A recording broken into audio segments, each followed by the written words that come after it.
রাসূল সাল্লাল্লাহু আলাইহি সাল্লাম একদা বলেছিলেন, শেষ জামানায় আমার উম্মত ধন সম্পদের প্রতি এতটাই আকৃষ্ট হবে যে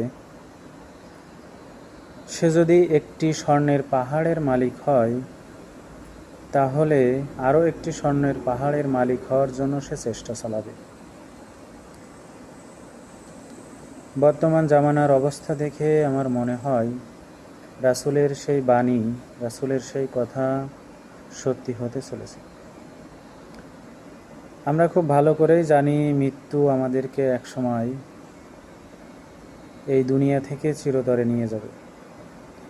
তারপরেও এই দুনিয়ার ধন সম্পদের জন্য আমরা কতই না চেষ্টা করি, কতই না আহাজারি এই দুনিয়ার ধন সম্পদের জন্য,